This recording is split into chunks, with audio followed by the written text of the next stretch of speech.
Alexandre Dubé. Aussi véridique et authentique que son information.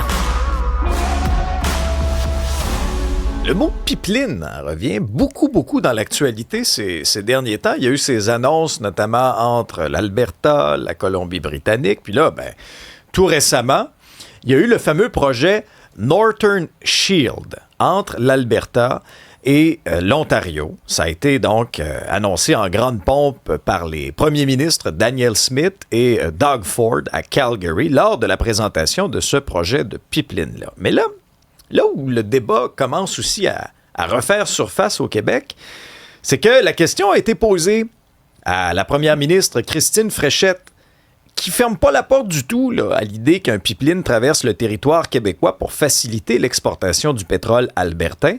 Est-ce que ça va devenir un enjeu électoral? Alors, pour mettre la table, pour tenter de bien comprendre tout ça, Yvan Clich est fellow et spécialiste en énergie au Centre d'études et de recherche internationale de l'Université de Montréal. Bonjour, M. Clich. Bonjour. Vous avez signé aussi un texte intéressant dans la presse sur ce projet-là, justement, entre l'Alberta et l'Ontario. Vous dites, oui, ça peut être stratégique, mais dans le concret, ça peut être difficile à réaliser, notamment en raison du coût astronomique. Expliquez-nous un peu votre position d'abord. Il faut se rappeler, ce que je pense peu de gens savent, c'est que le pétrole qui nous arrive au Québec et également en Ontario arrive de l'Alberta, mais passe par les États-Unis. Alors, évidemment, dans le contexte actuel, c'est une vulnérabilité on aimerait ne pas avoir.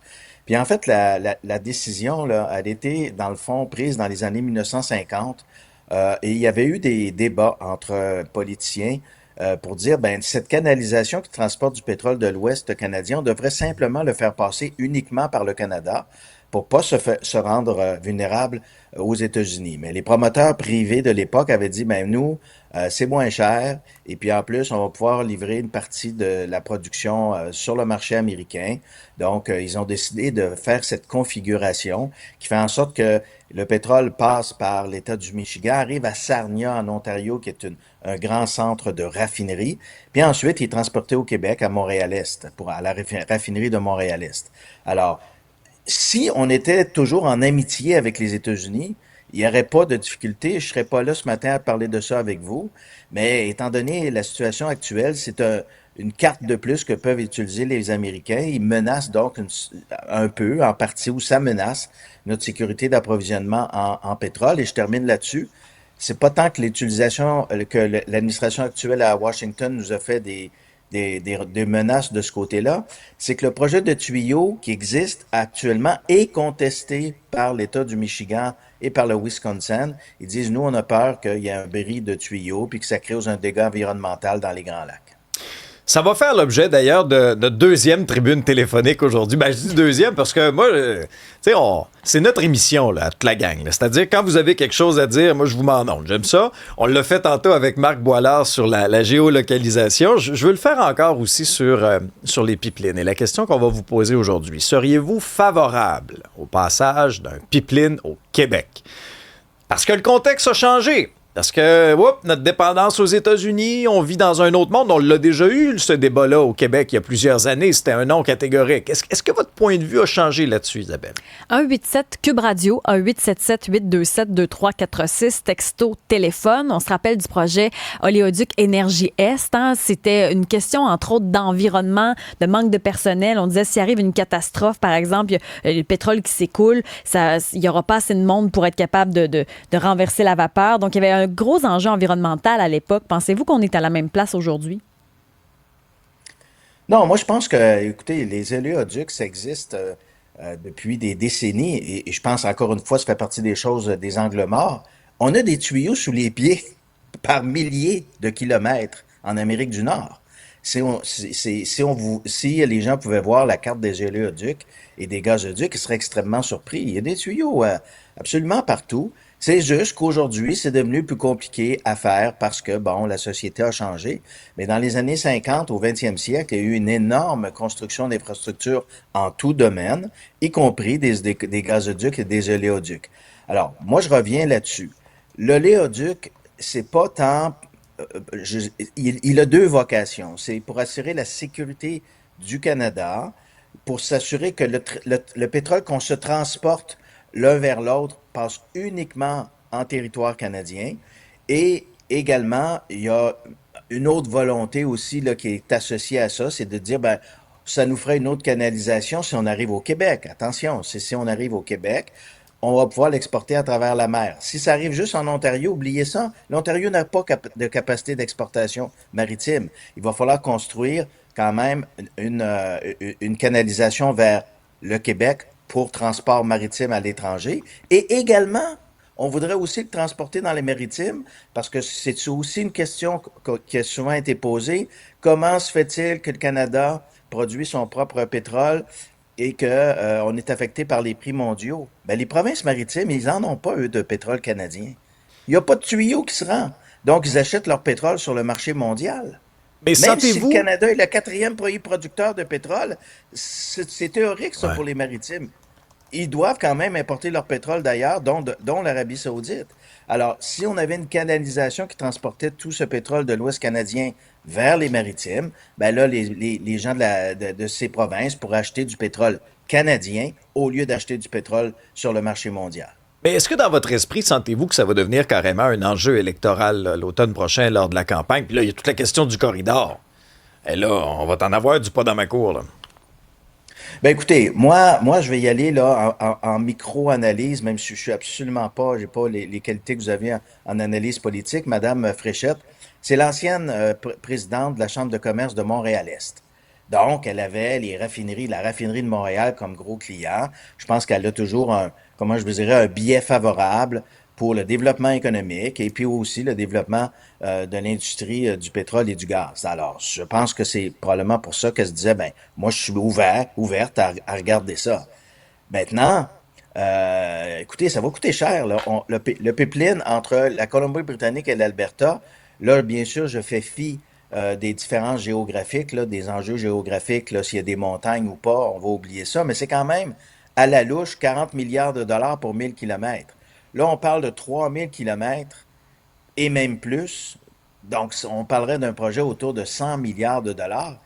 Est-ce que vraiment les entreprises privées vont répondre à l'appel? J'en doute fortement. Yvan Clich, on va aller aux réactions. On ira au texto dans un instant avec Isabelle. Mais on a Maxime qui est au bout du fil. Bonjour, Maxime. Bonjour à vous. Quelle est votre position là-dessus? Ben, moi, c'est un non catégorique. On s'en va pas vers l'électrification, là, mais parce que M. Trump a décidé que là, il fallait mettre du gaz, on fait du gaz. Non, non, non.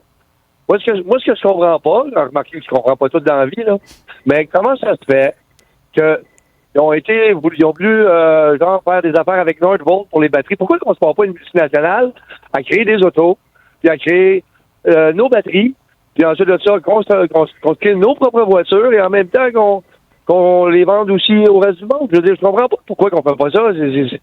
Ça me dépasse. Intéressant. On est rendu à l'électrification, pas au gaz, mon. Intéressant, Maxime. Moi non plus, je comprends pas tout dans la vie. Puis dites-vous, Maxime, que ceux qui disent qu'ils comprennent tout dans la vie, là, moi, c'est de C'est ceux-là des que je menteurs. me méfie. Merci beaucoup d'avoir appelé. Réponse à notre auditeur, M. Clich? Ben, écoutez, un certain nombre là, de choses, oui.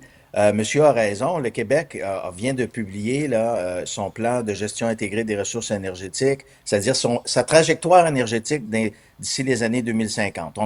Ça vient d'être publié là, il y a quelques jours par Monsieur Drainville.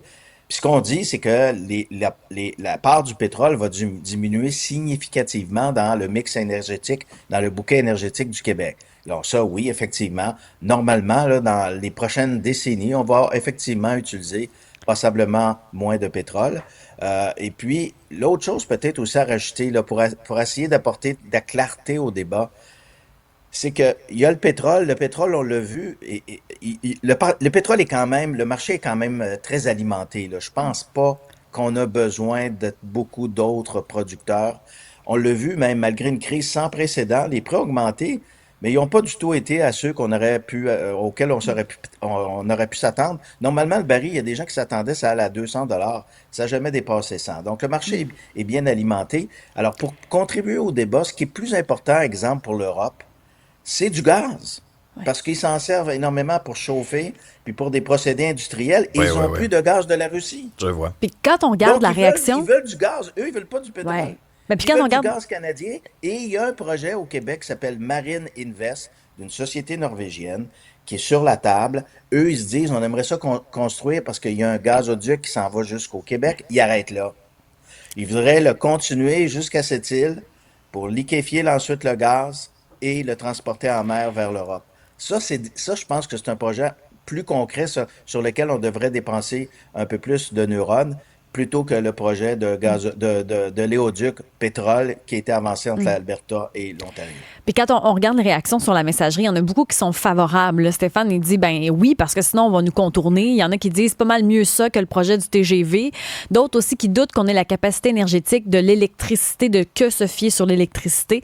Beaucoup sont favorables à ça. Ou pour moi, c'est non. Il y en a quelques-uns. Là, ouverture pour les gaz de schiste. Si le Québec devient un pays, peut-être. Ça aussi, ça revient. Oui, si le Québec devient un pays. Non, si le Québec n'est pas un pays. C'est à peu près les points de vue si on résume grossièrement, mais il y a beaucoup de réactions sur la messagerie.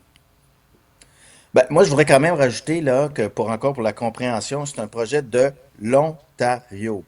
Parce que l'Ontario, eux, n'ont pas d'accès à la mer. Nous, on sous-estime au Québec à quel point c'est important d'avoir un accès à la mer. On a des ports. Donc, si nous, le pétrole de l'Ouest canadien, il venait à être impacté par les États-Unis nous feraient des misères, nous, on se retourne et on peut aller chercher du pétrole en mer auprès d'autres acteurs. Ce n'est pas le cas de l'Ontario. Donc, l'Ontario, elle, c'est pour ça qu'elle dit, hey, je dois me sécuriser, moi. Il faut que j'ai une canalisation qui passe directement et uniquement en territoire canadien.